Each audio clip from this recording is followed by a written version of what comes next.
Oi, vocês! Quanto tempo eu não dou oi pra vocês? Eu tô viciada em live, e aí live vira vídeo, e aí eu não dou mais oi pra vocês. Lamentável. Perdão minha pessoa, tá? Mas eu ia conversar com vocês sobre a situação do CEO Pedro Martins. Hoje pela manhã, neste sábado, foi divulgado o desligamento, né? O pedido de demissão do Pedro Martins. E agora o Santos tem que buscar esse substituto. De acordo com o Lucas Mussetti, Alexandre Matos é um dos nomes mais fortes internamente, apesar de não ser 100% aceitado, mas é um dos nomes que está mais avançado em relação à possibilidade de começar já segunda-feira, inclusive. Mas queria buscar conversar com vocês e entender sobre isso com vocês também, sobre essa passagem muito rápida novamente de um CEO e executivo. Queria só desabafar, trazer reflexão, enfim, opinião e, lógico, falar dessa situação do novo substituto. Mas, particularmente, eu lamento bastante que a passagem tenha sido rápida novamente. Depois da coletiva blaster polêmica do Pedro Martins, acho que as coisas começaram a se desgastar um pouco internamente. Mas o ponto é que a diretoria estava muito disposta a manter o Pedro Martins, tá? Não existiu, em algum momento, a sensação de demissão, né, da parte do Santos com o Pedro Martins. Porque, por mais que a coletiva tenha sido bem polêmica na época, eu tinha buscado pessoas do Santos para entender a versão do Santos em relação àquela coletiva, né? Porque na época todo mundo ficou bem surpreso, inclusive, quando estava acontecendo a coletiva, né? Aquela coletiva de que o saudosismo vai matar o Santos, que o Santos é assim, aqui é assim, aqui funciona assim. Eu olhava para os colegas olhavam para mim e a gente falava, cara, ele vai se demitir, o Pedro Martins. E no fim ele fechou a coletiva, enfim, avaliando sua passagem naquele momento.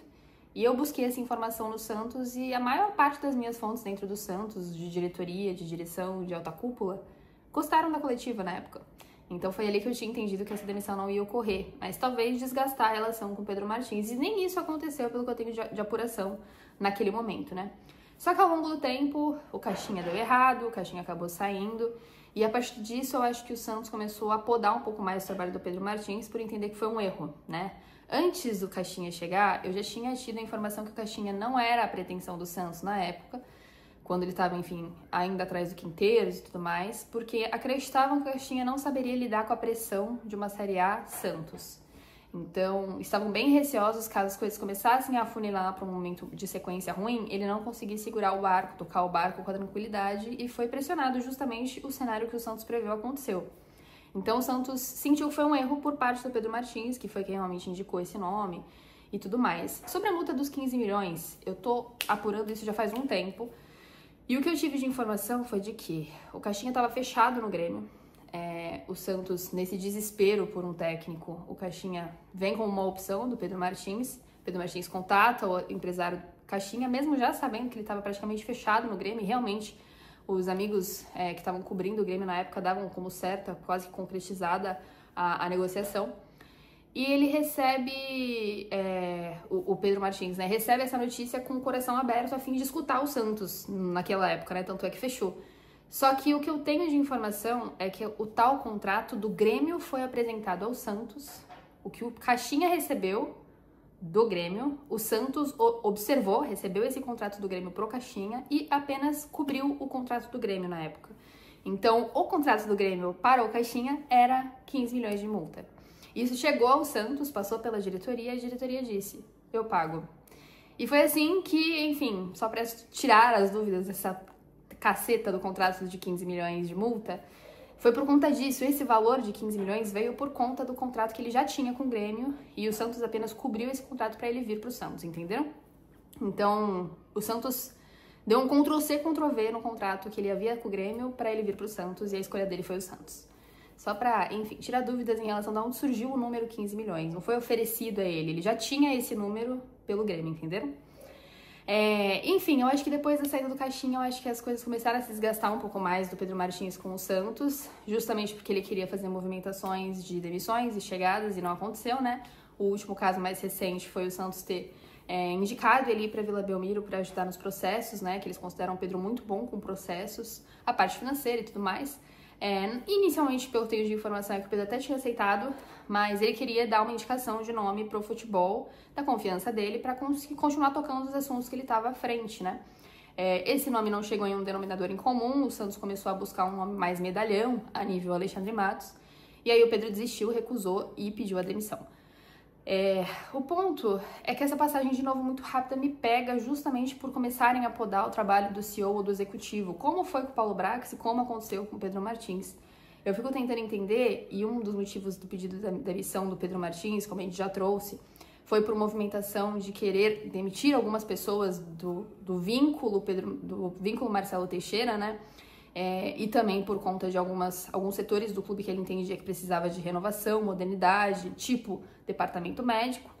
Como eu já tinha trazido para vocês antes, Rodrigo Zogaib era o chefe do departamento médico, ele queria trocar esse chefe e até manter alguns dos médicos que já tem no Santos, mas ele queria trocar a mentalidade desse departamento médico, que realmente vem dando problemas há algumas semanas já, né? Essa quantidade de lesões consecutivas e tudo mais, Soteldo voltando, jogando 3 jogos e já selecionando de novo, enfim. A gente sabe do contexto do departamento médico, né? Que isso é um problema no Santos, a gente considera um problema a parte física, enfim, e tudo mais. E outro nome que o Pedro Martins gostaria de tirar, substituir, colocar uma pessoa de confiança dele, é o Evaldo, que cuida da parte do futebol e de logística. Então também é um setor que o Pedro Martins queria mexer, o Santos olhou para esses 2 nomes e negou essa demissão. Então, com a falta de concordância e, enfim, por não conseguir esse nome em comum para tocar o futebol na visão do Pedro Martins, ele acabou se desligando. Agora o Santos busca um novo substituto para o Pedro Martins. Alexandre Matos é o nome de mais força até o momento, que a gente tem de informação é isso. E eu queria saber o que vocês acham, né? Eu vi até que as redes sociais bem divididas com essa saída do Pedro Martins. Alguns entendem que essas mudanças eram importantes, né? Que todo mundo que chega tenta mudar, não consegue. E aí a Belmirolândia vence, que é o que eu vi boa parte das pessoas dizendo. E eu vi pessoas comemorando também, dizendo que ele era fraco, dizendo que ele não tinha condições de se manter no cargo e tal. Então, queria entender a visão de vocês. Eu, particularmente, gostava bastante do trabalho do Pedro. Acho que a coletiva polêmica que me marcou como a coletiva Aliácia, que me enche o saco até hoje por isso, foi uma coletiva muito limpa, com uma visão e observação muito boa do cenário Santos atual, mas infelizmente com a falta de mudança e começaram a brincar as decisões dele, então mais do mesmo, né? Eu acho que essa é a parte que mais me incomoda. Ele tinha uma boa visão do que estava acontecendo internamente, tentou mudar coisas específicas que, particularmente, eu concordo. Acho que o departamento médico não é uma modernidade em pessoa, tem ainda pessoas realmente com mentalidade muito atrasada em relação à parte física e tudo mais, e de recuperação. No caso, seria performance, né? Ainda existe essa falta de modernidade no Santos de verdade. Enfim, outros setores que eu tive offs e tal, então eu concordo bastante com a visão geral do Pedro Martins em relação a Santos. E essa falta de mudança naturalmente vai fazer as pessoas se afastarem desse cargo. Então, quem chegar, inicialmente, eu acho que vai viver exatamente o que o Pedro Martins chegou, quando chegou. Vai chegar com a carta branca, vai fazer mudanças iniciais, vai tomar decisões importantes de reforço, sobretudo. E se tudo der errado, essa pessoa vai ter o trabalho minado. É o que aconteceu com o Brax, aconteceu com o Pedro Martins, e essa é a parte que eu lamento muito e cruzo muitos dedos para estar errada, tá? Porque é muito importante que chegue uma pessoa com uma mentalidade de fora, que tenha essa observação sendo de fora, porque no Santos realmente esse discurso de aqui é assim, não, mas aqui sempre foi assim, não, mas aqui, cara, nunca foi diferente, a gente sempre fez assim. É o fato, é fato, isso acontece. Então, a pessoa vindo de fora com uma visão neutra, limpa, conseguindo detalhes de acordo com a opinião dessa pessoa que chega de fora, é muito importante. Então, eu torço muito para que chegue uma pessoa com autocrítica, com críticas a serem feitas naturalmente no dia a dia do Santos e que consiga, enfim, fazer essas movimentações que nem o Brax, nem o Pedro Martins conseguiram. E vocês gostam do nome Alexandre Matos? Enfim, é um nome que me preocupa pelo momento do Santos, né? Que é um nome que naturalmente faz investimentos mais altos, grande quantidade de reforços. O Santos hoje, pelo que eu tenho de informação, quer um zagueiro, um lateral direito, um meia e um ponta. Mas o Alexandre tem naturalmente essa ideia de volume, né? Então me preocupa um pouco o gasto, porque o Santos não tem condições de gastar tanto nesse mercado, vai ter que ser muito criativo, tá? Então, pelo atual momento do Santos, eu fico preocupada. E vocês? E é isso, amigos, 10 minutinhos de vídeo, ficou um pouco longo, mas é só pra matar a saudade de vocês, do oi vocês! E por favor, não esquece de se inscrever e dar o seu like, tá? Somos quase 17 mil, amanhã tem live pós-jogo. E vamos conversando. Ah, esse dia a dia do Santos vai acabar com a gente. Um beijo, até a próxima.